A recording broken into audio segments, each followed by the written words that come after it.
Sair da escola já com uma formação profissional no currículo? Parece bom demais pra ser verdade, né? Pois é. No ensino técnico do Senac, isso é possível. É ensino médio junto com formação técnica, que acontece durante os 3 anos. Lá, eles usam metodologia para projetos, desenvolvendo competências como resolução de problemas, pensamento crítico e colaboração, além de valores éticos e sustentáveis. Quer saber? Senac. Acesse sp.senac.br/ensino médio e saiba mais.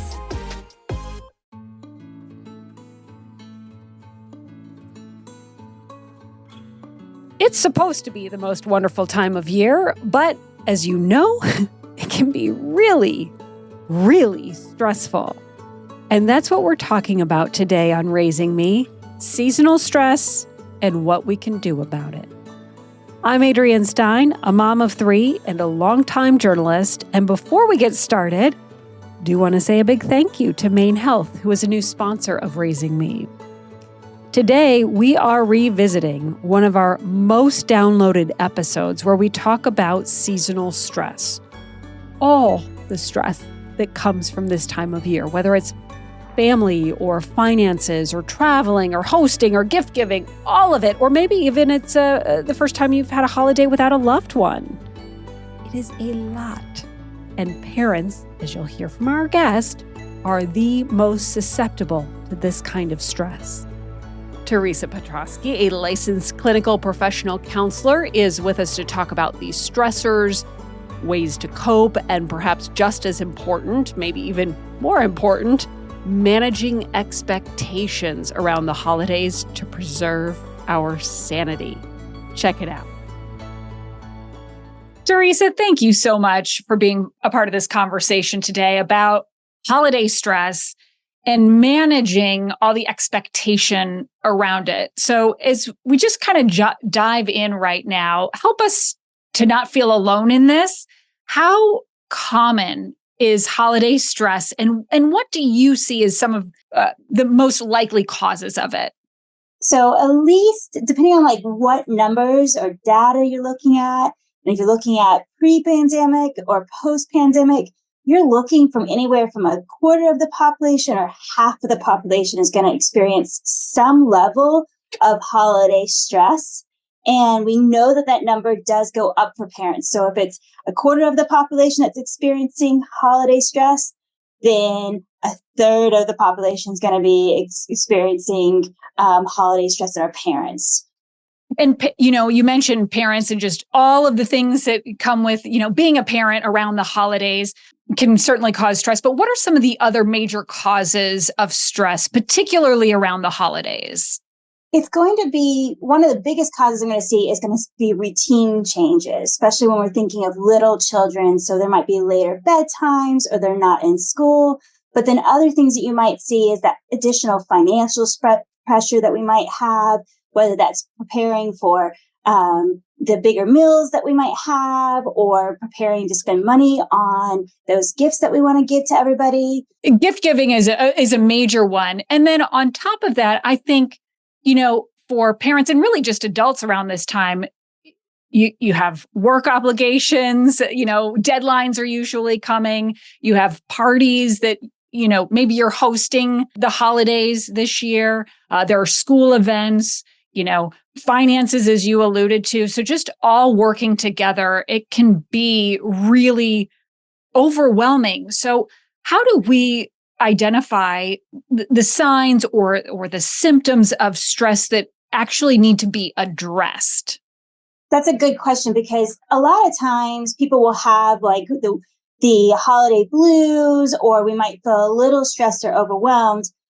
But when we're getting to that clinical stress or that clinical, we might need to go talk to our PCP or another professional will be, is this lasting? Are these symptoms starting to impact my functioning? And for functioning for parents, it might be like, I feel too tired to join my children in playing, or I feel so irritable that I don't even want to spend time with my kids right now.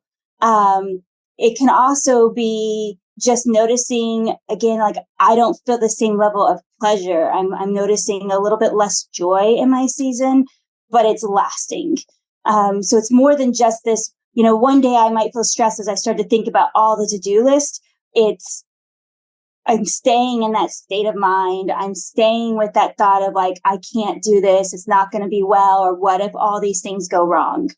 And when you say it's lasting, is it more than a day or two? Or are we talking, this is something that is going on for weeks? It depends, but we're usually we're getting into like 2 or more weeks when we're talking about like a depressive symptoms setting in.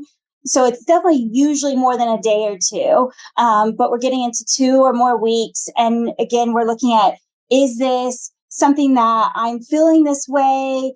And it's kind of as the holiday season's over, I'm starting to come back and feel more like myself. Or is as the holiday season starting to be over and I'm still sitting in that space of like, I don't feel great. This wasn't what I expected, and just staying stuck in that thought. And that would be when it would be time to seek help. But you mentioned something else about like seasonal blues. Can you share a little bit more about what that looks like and how we can identify if that's happening? What I consider, or a lot of people will consider, that feeling of a normal reaction to life changes. So an example could be like, this is the first holiday without a loved one. This is the first holiday since my partner and I have separated, and my kids are going to be spending portions of their holiday with another relative. This is a hard time of year because of the things we've already talked about earlier, that, maybe job stress, financial stress. Those are all kind of what we consider maybe it's just happening with the season, and it's not setting and staying. As the season kind of gets over, we'll start to feel a little bit better.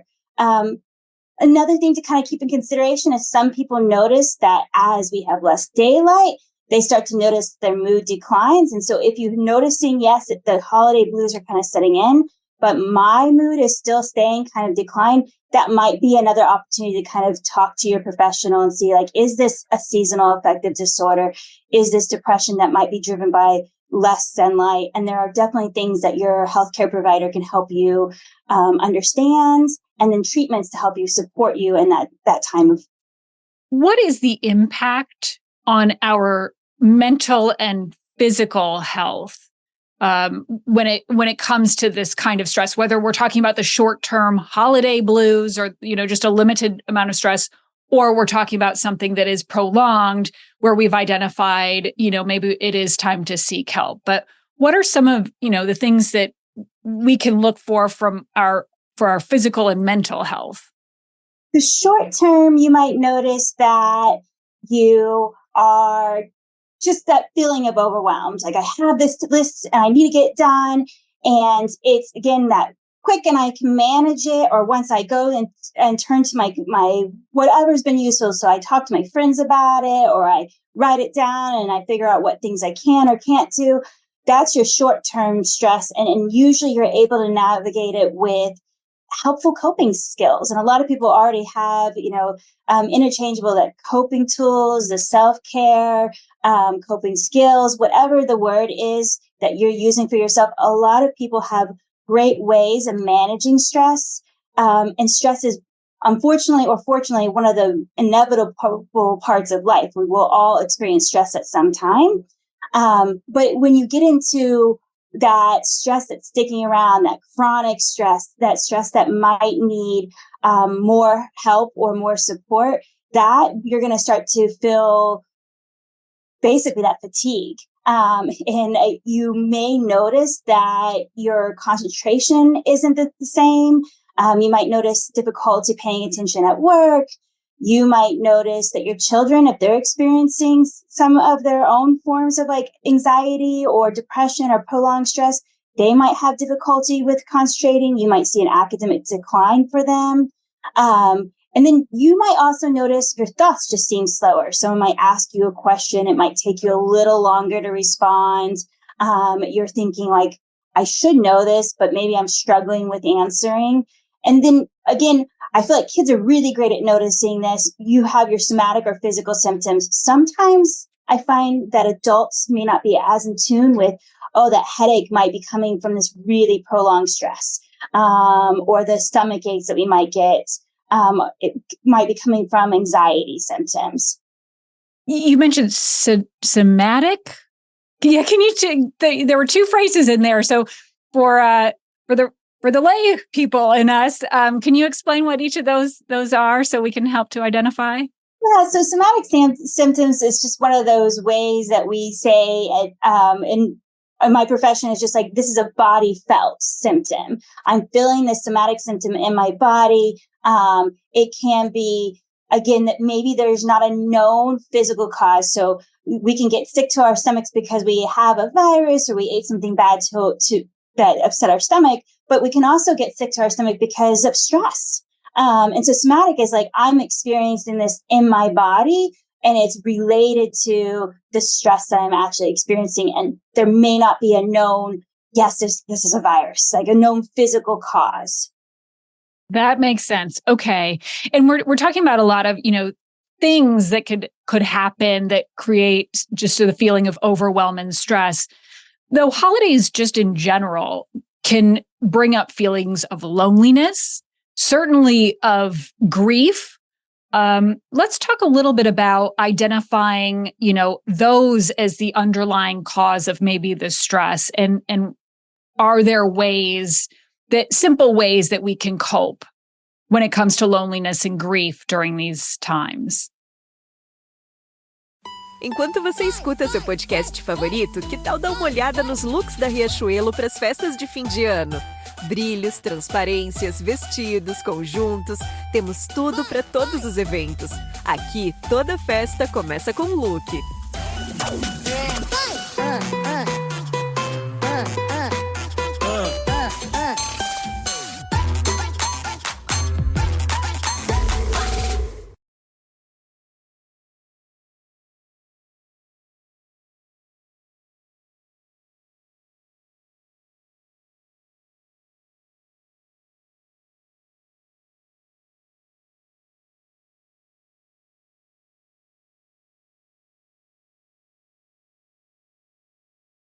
That is a really good question. With the loneliness, we know that that's one of the new things that we're talking about being like a pandemic or epidemic among adults and adolescents that can be driving depression. So loneliness is just that feeling of disconnect from others. And part of the things that we can do to help us with loneliness is putting yourself out there more, being willing to say hi to somebody, strike up like small conversations, joining activities in your community, trying to volunteer, and then also reconnecting with people through like Zoom or FaceTime. Other social media platforms can be really helpful at times to help cope with loneliness. The other thing is grief. Like one of those inevitable parts of life is that we usually end up losing somebody we love at some point in time. And there will be a first Thanksgiving without a loved one or a first holiday season without a loved one. And one thing that we often suggest to people is, how do we keep their memory alive? So I was speaking to my coworker today, and she was talking about, her family lights 3 candles for the different loved ones that they have lost. They talk about good memories, and they do this every year. In my family, we try to keep like recipes that certain family members have passed down, and we make sure that we're making them, and we're talking about, again, those stories and just kind of keeping that memory alive of the loved ones that we've lost. Again, first holiday seasons can be very hard, and it's going to come with what we call those mixed emotions. So we might feel glad to share those good memories, and then also very sad that they're not here with us. That's great advice. I wonder too, just talking about the expectations, because there are so many expectations that come with this time of year, whether it is as a parent in your kids or just with family, with work, all the things we've talked about. So are there some ways that we can, in a healthy way, manage the expectations that we put on ourselves and the expectations that others put on us? So first, the expectations that we put on ourselves. What are some of the things we can keep in mind? I think if we go back to kind of exploring what's important to us about the holiday season, defining what you hope that your children might grow up with, the value system that's important, it changes our need to maybe like buy the happiness for the holiday season. And we're able to kind of go back to, oh, I'm spending time with my family or spending time with my friends is really important about this time of year. And if we're able to recognize that's what's important, we kind of let go of some of those expectations of having my house look like, the perfect home or having all the things done by ourselves, or again, like I gave the example earlier about like baking the recipes. Sometimes that may not be something that we can do this year. Maybe there's a time restraint. Maybe the grocery store didn't have a certain ingredient. So it's also being okay with being flexible when plans do need to change. And giving yourself that grace of saying, that's okay that I didn't do that this year. I'll try again next year. Giving yourself grace, that is a huge, like maybe we should underline that point because it's easy to say that now in the moment. That can be really tough, especially for people who are just naturally hard on themselves and want to have the home just right, the recipes just right, the gifts just right, plus wrapped just right. So if we could underline that point, I mean, that is a key takeaway is just allowing ourselves some grace. If the house doesn't look perfect and you've got, 5 people, 10 people, whatever, coming over in the next hour.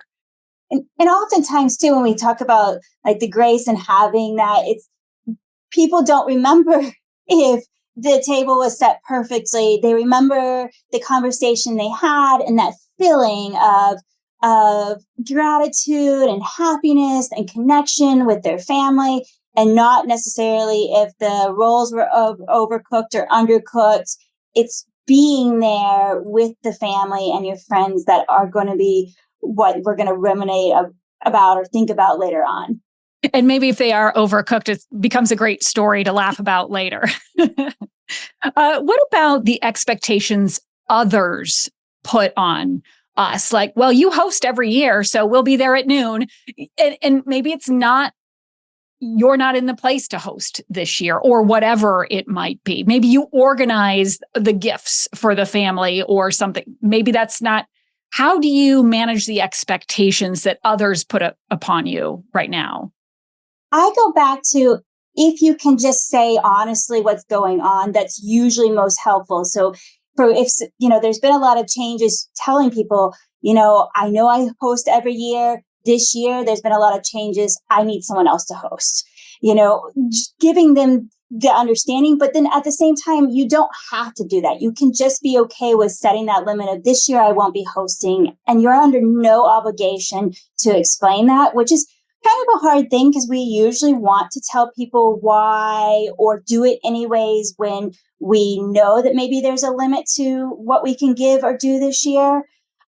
But generally speaking, I feel like if you're giving somebody the idea, this is why I'm setting this limit, this is what I'm asking for, people will be meeting you with kindness and understanding. And maybe it's a different iteration of it. Maybe it becomes a potluck because I can handle cleaning the house, but I can't handle cooking this year or something like that. I want to talk a little bit too about financial pressure, because I think it's a point worth really hitting on.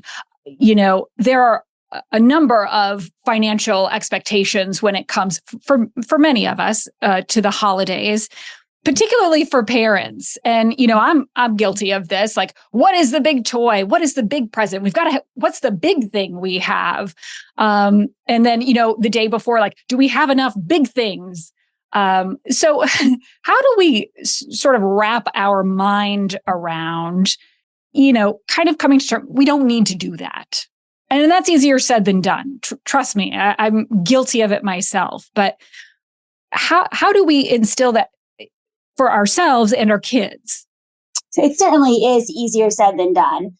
I think we all kind of sometimes, or most of us sometimes, get into that idea of like, I have to get more, or I bought my one child this many gifts and I need to compete with this child or give this child this many gifts. That's normal. That's a human reaction.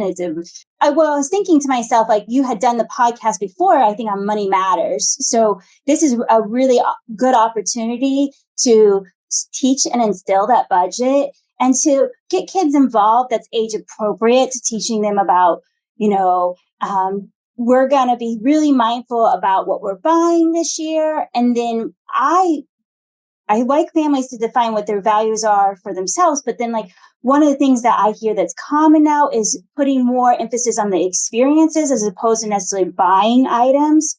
Or if you want to buy items, keeping things to like the expressions like a need, a read, a wear, or a want. Having kind of a theme with the holiday buying can be helpful. And then deciding, like, if I'm going to be spending, do I have that disposable income to be spending? Or if I'm going to go into debt, do I have a plan to pay that off? That can give you some sort of feeling of like, okay, I can manage this, instead of going into, I need to spend all this money on this, or losing sight of spending all this money and trying to, buy this, buy that, and making sure my kids have all the things. And when we ask people about, like, what do you remember about childhood or the holidays, not a lot of kids or adults say, I remember exactly this toy, or I remember exactly this. There are a few of those items that we do think like I have to have, and we do share and talk about later. But a lot of the times we're going back to the memories, the singing Christmas songs, or watching Christmas movies, or baking the cookies. It's the non-monetary things that seem to be the memories that stick with us more than the gifts that we give or the gifts that we receive, or the thoughtful gifts that we receive. Meaning, I know, a lot of moms will say it's the handmade gift, it's a handmade card, but there is data behind that. The thoughtful gifts that you write out something kind to somebody and really celebrate what you've loved about or grateful about having them in your life, can mean a lot, and help the children see that there are other ways to give outside of buying, and help you and kind of instill that practice for them. Yeah, that's excellent. I so many of us just want to create that magical moment, the moment they come down the stairs. That is so much pressure. And to your point, there are other ways to create those magical moments, and really sort of proactively planning to feel like you have a sense of control over it, to lessen the stress. That will help with the stress. Yes, proactively planning and proactively budgeting. I know that for me, it feels like this year the holidays snuck up on me, and I have to say, like, I feel like that happens almost all years. But if you can also buy earlier, so if there are things that you're interested in, I know we can't rewind time, but if you're able to buy earlier, start thinking about small items. The other catch with that sometimes is buying earlier.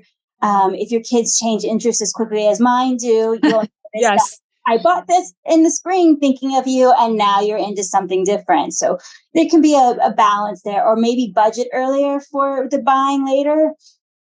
Oh yeah, those interests, and especially with the young ones, it's like a week out, they change their list.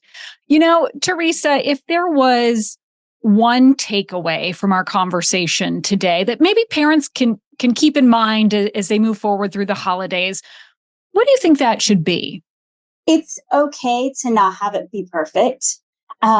Really focusing on what's important to you. And when we go back and we talk to families about what brings you happiness, most often the positive is going to be seeing family and friends. So really focusing on what this season means to you and reframing things back into, this is what it really means to me. It doesn't have to be the things that that are stressing me, that I want to avoid, the hard things, but focusing on the positive of this season. Getting to spend a little bit more time with our family, getting to spend a little bit more time with our kids, getting to spend a little bit more time with maybe our friends too, really focusing on what that means for you.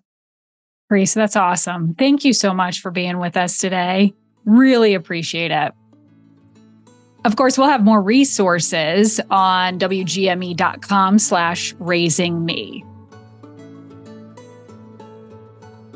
Give yourself grace. Since we initially dropped this episode, I legit cannot even tell you how many times I have said that to myself and to others. So as we sit here very deep into the holiday season this year, please give yourself some grace, whatever that might look like right now. Thank you for listening to Raising Me and to Maine Health, our sponsor. I'm Adrienne Stein, and this episode is edited by Megan Littlefield and produced with Nate Eldridge. Please follow Raising Me wherever you get your podcasts, and of course, consider a positive rating and review so others can find it as well. Wherever you are, I hope you learned something new and get to take a little time for you.